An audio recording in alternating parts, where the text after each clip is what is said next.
한 자릿수 앞으로 다가온 총선의 판세를 심도 있게 분석해 보겠습니다. 이경희, 이준서 정치부 기자와 함께합니다. 어서 오십시오. 안녕하십니까. 앞서 리포트도 나왔지만 우리가 좀 유리하다라고 하는 판세 지역을 좀 분석을 했습니다. 이 부분에 대해서 좀 더 얘기를 해봐야 될 것 같은데 처음에 목표했던 것보다 좀 낮아진 것 같기도 하고 어떻게 보셨나요? 새누리당 같은 경우는 우세하다, 새누리당이 우세하다고 꼽은 지역이 전국에서 82곳입니다. 네. 서울이 49개 선거구 가운데 7곳인데요. 이른바 강남벨트라고 불리는 강남, 서초, 송파를 제외하고는 나경원 의원이 그래도 상당히 여유 있게 앞서가고 있는 것으로 나타나고 있는 동작, 을까지 이렇게 우세 지역으로 점쳤습니다. 오세훈 시장이 출마한 서울 종로, 또 지상욱 후보가 앞서고 있는 것으로 나타나는 중구 성동을 같은 경우도 경합 우세 지역으로 분류를 했는데요. 예. 황춘자 후보가 출마한 용산은 경합 열세, 그리고 정치 신인이죠. 원영섭 후보가 출마한 관악갑은 열세 지역으로 꼽았습니다.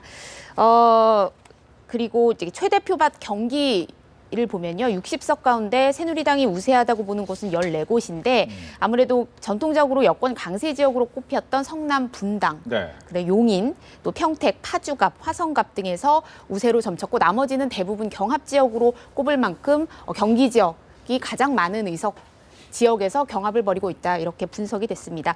그럼에도 불구하고 세 개 정당이 우세 지역으로 뽑은 숫자를 보면 새누리당이 82곳으로 다른 지역, 더불어민주당이나 국민의당, 정의당이 우세로 꼽은 지역을 다 합친 것보다도 많거든요. 예. 그렇기 때문에 자체적으로는 경합 지역이 많긴 하지만 과반 의석 달성은 무난하지 않겠느냐, 이런 분석이 자체적으로는 기대가 나오고 있습니다. 네.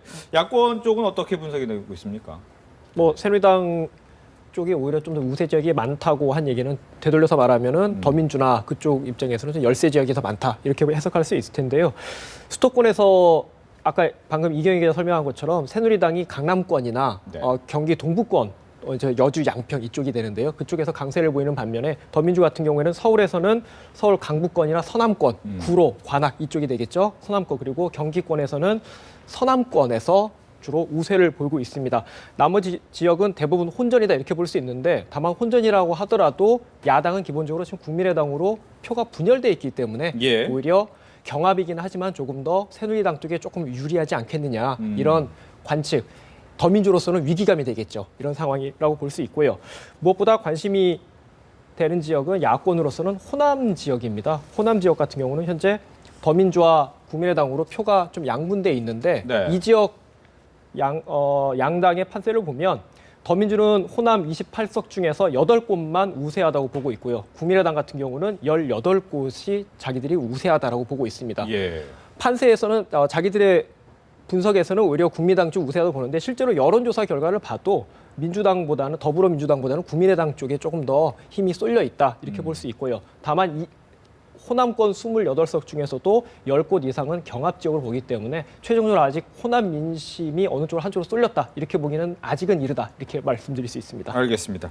각 당에서 이제 목표한 부분을 좀 잘 잡기 위해선 집토끼 부분도 상당히 중요할 것 같은데 여당 같은 경우에는 TK 지역이 집토끼 잡기가 좀 어려워 보이기도 합니다. 네. 원래는 사실 목표치를 달성하는 데 가장 중요한 지역이 수도권이었고 사실 지금도 그렇기는 합니다. 그러나 다만 이번 총선 같은 경우는 TK, PK 같은 경우는 사실상 속된 말로 먹고 들어가는 지역이었는데 이곳에도 이제 좀 이상 기류가 나타나고 있어서 수도권 못지않게 그 상징성을 고려했을 때 수도권 못지않게 좀 새누리당 지도부가 매달리는 그런 지역이 됐는데요.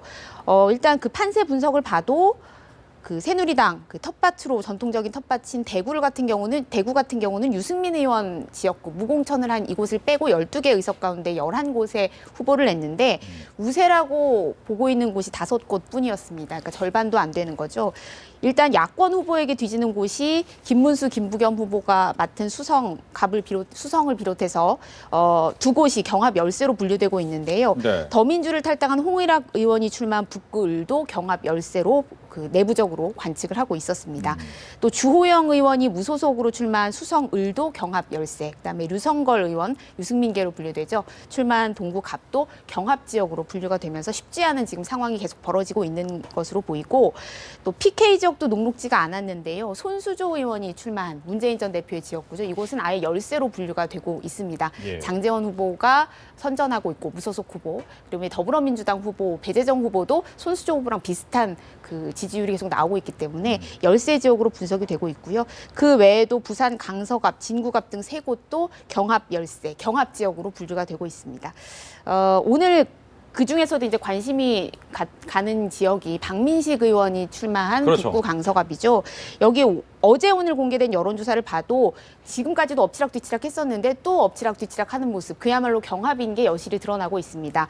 어제 한 방송사가 실시한 여론조사에서는 더민주 전재수 후보가 박민식 의원을 0.5%포인트로 거의 비슷하다고 봐야 될 텐데 네. 초박빙 리드하는 것으로 나타났고, 오늘 공개된 지금 나오고 있는 그 한 신문 여론조사에서는 박민식 의원이 7%포인트가량 앞서는 것으로 나타나고 있는데, 전재수 후보 같은 경우는 조사마다 좀 지지율이 들쑥날쑥하는 경향이 있어서 예. 젊은 층이 어느 정도 투표장으로 나오느냐, 아무래도 야권 성향인 그 부분이 가장 좀 중요한 변수가 될 것이라는 네. 분석이 많습니다. 뭐 이준석 기자는 이제 아까 이제 호남 지역에 대해서 두 당이 나눠 갖고 있기 때문에 좀 혼란이 있다라고 얘기를 해주셨는데, 그렇다면 궁금한 것은 오늘까지 원래 이제 투표 인쇄가 들어가기 때문에 이 단일화 부분이 좀 상당히 중요했는데 지금 단일화가 안 될 분위기지 않습니까? 이 부분이 수도권이나 다른 지역에 어떤 영향이 좀 있을까요? 뭐 직접적인 타격이 간다고 볼 수 있겠죠. 네. 왜냐하면 선거라는 게 기본적으로는 이념이나 어떤 인물보다는 구도가 가장 큰 영향을 미치기 때문에 지금 말씀하신 것처럼 단일화는 이미 데드라인을 넘겼다 이렇게 봐도 무방할 겁니다. 법상으로는 공식 선거전 시작 후 9일부터, 그게 그날이 오늘이거든요. 예. 오늘부터 투표용지 인쇄에 들어가게 되는데, 다만 지역별로 인쇄소 사정에 맞춰서 조금 날짜는 좀 차별적입니다. 다만 대부분 선거구는 오늘부터 들어간다. 따라서 오늘까지 후보 단일화가 이루어지지 않은 지역에서는 이후에 앞으로 9일 남은 선거 당일까지 후보 단일화가 이루어진다 하더라도 투표용지에 사퇴 표시가 안 되게 됩니다. 물론 후보 단일화가 이루어지게 되면은 투표소에 특정 후보가 사퇴했다라고 안내문은 붙게 되지만 그만큼 단일화의 효과는 반감된다, 이렇게 보면 될 테고요. 더불어민주당도 이미 단일화에 대해서는 이미 내부적으로 접었습니다. 어제 정장선 총선기획단장이 앞으로 단일화에 대해서 당에서 얘기하지 않겠다라고 입장을 밝혔습니다. 너무 단일화가 지지부진한 상태인데 단일화에 계속 얽매이다 보면은 더불어민주당에서 내세우고 있는 경제실정 심판론, 이명박 박근혜 정부의 경제 실정을 심판하겠다고 하는 심판론 프레임이 잘 먹혀들지 않거든요. 예. 따라서 전략적으로 이제는 지지부진한 단일화에 너무 얽매기보다는 자기들의 심판론을 내세우고 가겠다, 이런 판단이 되고요. 다만 야권법 분열로 인한 피해는 감수할 수밖에 없다, 이렇게 말씀드릴 수 있겠습니다. 어제 문재인 전 대표는 수도권에서 한 20곳 정도가 단일화가 무산됐기 때문에 새누리당한테 어부지리를 줄 수밖에 없다라고 전망하기도 했습니다. 예. 뭐 말씀하신 것처럼 이제 이 단일화 부분도 어떻게 보면 야권한테는 안 좋은, 하지만 여당한테는 호재가 될 수 있는데, 또 나온 것 중에 하나가 이 총선에 60대가 많아졌다. 이 부분도 어떻게 보면 여권한테 상당히 기분 좋은 소식으로 들렸을 것 같아요. 이 부분 어떻게 봐야 될까요? 네, 이번에 그 투표권을 가진 연령대 분포 변화를 좀 살펴보면, 지난 4년 전 19대 총선 당시에는 40대가 22%로 60대 이상 20%보다 많았습니다. 그런데 올해 20대 총선을 앞두고 본 연령대를 보면은 60대 이상이 23.4%로 전 연령대에서 가장 비중이 컸거든요. 반면에 40대는 약간 줄었고 19세에서 30대 젊은 유권자 비중이 4년 전 총선 때 38.8%였는데 이번에 한 3%포인트 정도 줄었습니다. 결국에는 그 선거에 가장 많은 영향력을 행사할 세대가 뭐 30, 40대, 40대 이하에서 50, 60대로 좀 바뀌었다, 축이 이동을 했다, 이런 분석이 가능한데요. 실제로 17개 시도 별로 살펴봐도 60대가 가장 많았던 시도가 19대 총선 당시에는 8곳에서 이번에는 서울을 비롯해서 11곳으로 크게 늘어났습니다. 투표율이 60대 이상에서 전 연령층 가운데 60대 이상에서 가장 높았던 것을 고려하면 뭐 말씀하신 대로 여당에 좀 유리한 구도다 이렇게 볼 수는 있기는 한데 아무래도 40대가 캐스팅 보터 역할을 여전히 하고 있고 만만치 않은 비중을 갖고 있기 때문에 이 부분은 조금 투표율이라던가 앞으로 진행되는 상황을 조금 더 지켜봐야 어느 쪽이 유리하다 좀 판단이 가능할 것 같고요. 한 가지 조금 눈에 띄는 지역이 있는데 세종시 같은 경우는 60대 이상이 가장 많은 지역이 대부분인데 19대 총선 때는 60대 이상이 많았다가 이번에는 30, 40대 비중이 더 많은 지역으로 유일하게 바뀌었습니다. 왜 그렇습니까? 아무래도 이제 세종시가 이전이 다 완료되면서 정부 청사가 다 이전을 하면서 젊은 공무원들이 주소 이전을 많이 해서 그런 영향으로 분석이 되는데 그래서 그 지역에 뭐 이해찬 의원을 비롯해서 관심 지역이기도 하잖아요. 그렇죠. 결과에 어떤 영향을 미칠지가 주목되고 있습니다. 알겠습니다.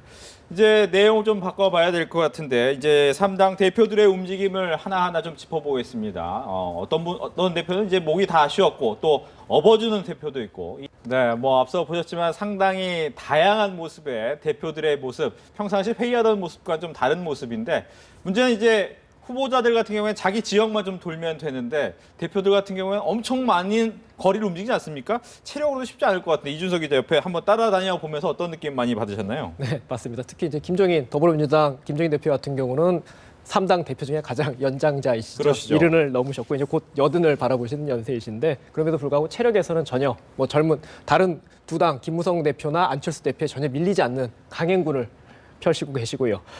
안철수 대표 같은 경우는 지금 방금 리포트에도 보셨지만 목이 좀 많이 쉬었어요. 네. 그래서 목을 쉰 목소리에도 오히려 더 목청을 높이는데 그런 것들이 오히려 더 유권자들한테 동정표를 얻을 수도 있겠죠.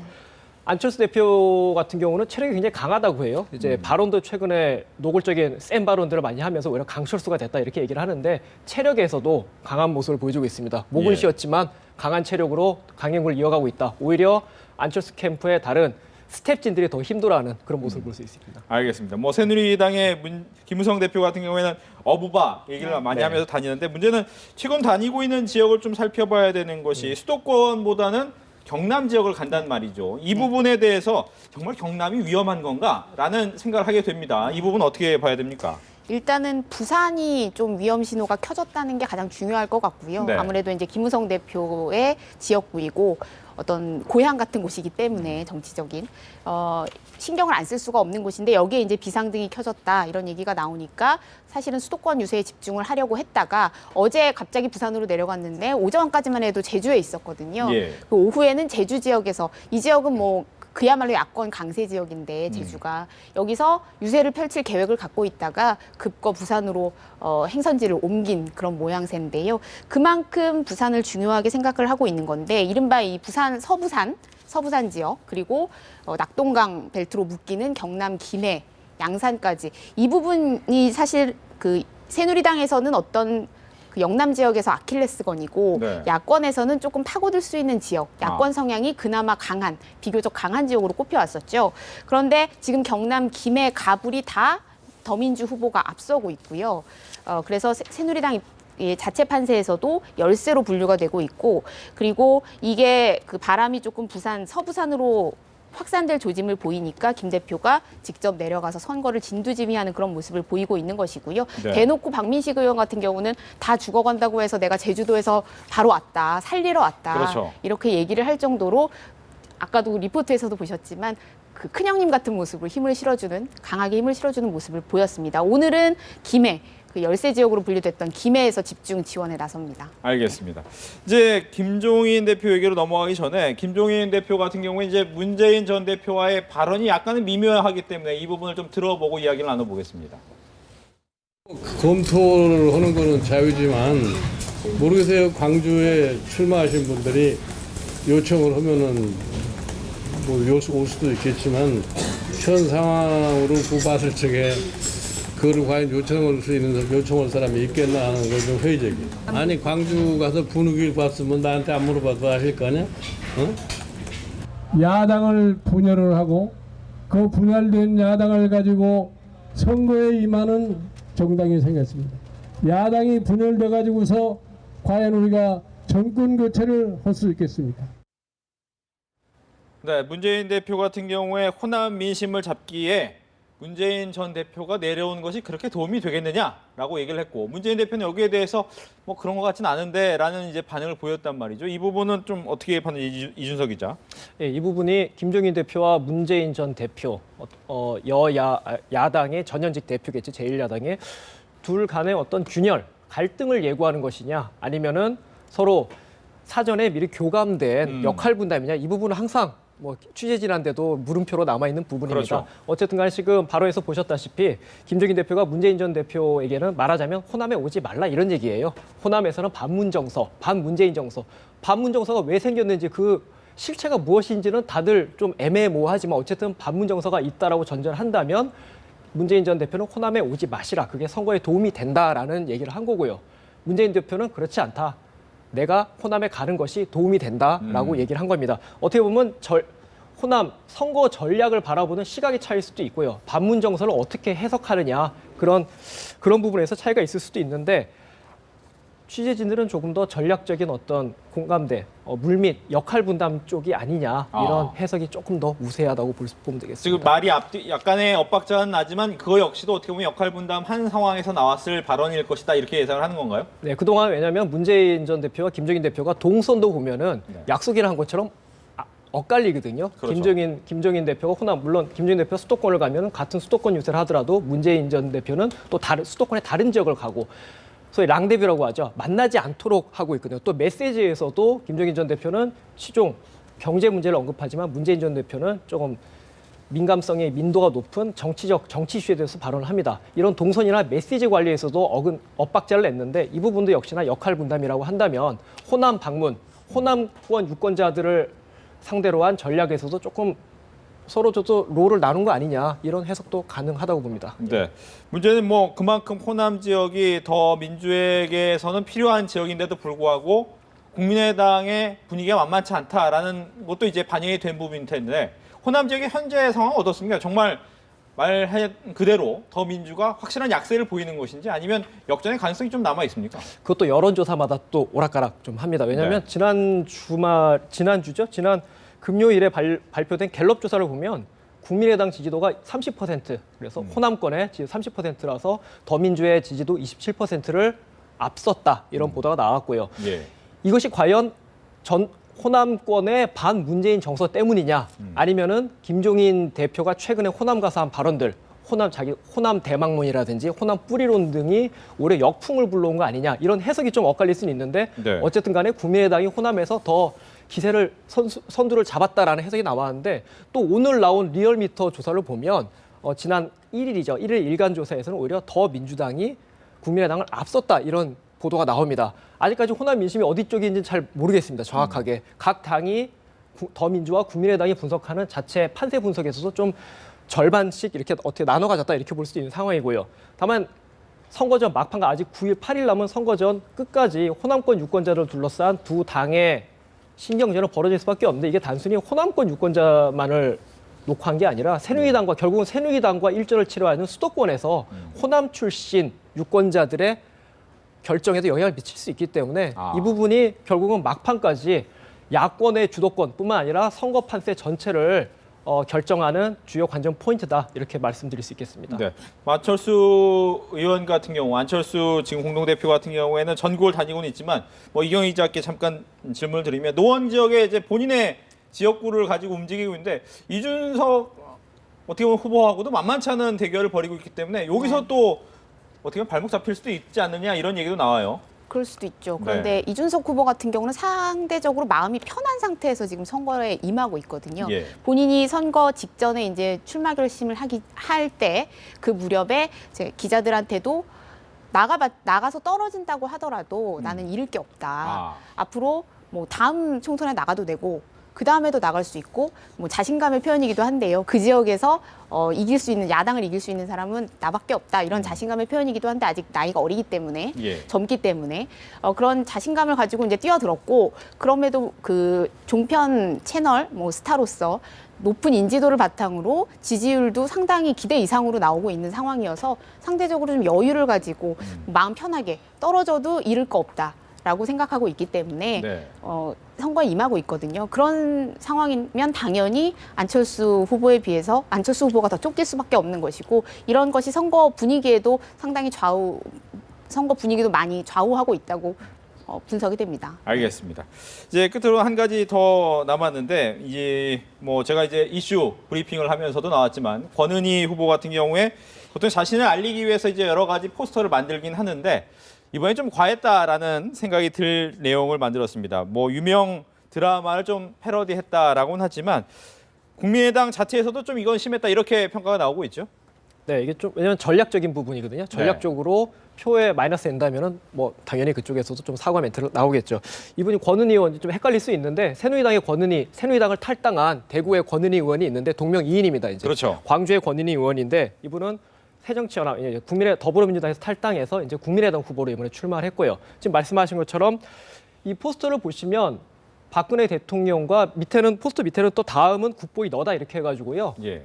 국보위 전력이 있는 김종인 대표까지도 겨냥을 했거든요. 말하자면은 거대 양당을 깨고 제3당 체제를 확립하겠다. 뭐 어떻게 보면 전략적으로는 이런 취지가 담겨 있다라고 볼 수 있는데 과연 이것이 그 국가 원수를 직접적으로 지칭한 것이 적절하냐, 격의 문제가 폄훼한 거 아니냐 이런 논란이 될 수 있고요. 또 전략적으로도 이게 꼭 옳다라고 적절하다고 볼 수는 없을 수 있습니다. 비슷한 사례가 지난 대선 때죠. 대선 후보 초청 토론회에서 당시 통진당의 통합진보당의 이정희 후보가 박근혜 후보를 향해서 그랬죠. 박근혜 후보 떨어뜨리기 위해서 나왔다. 예.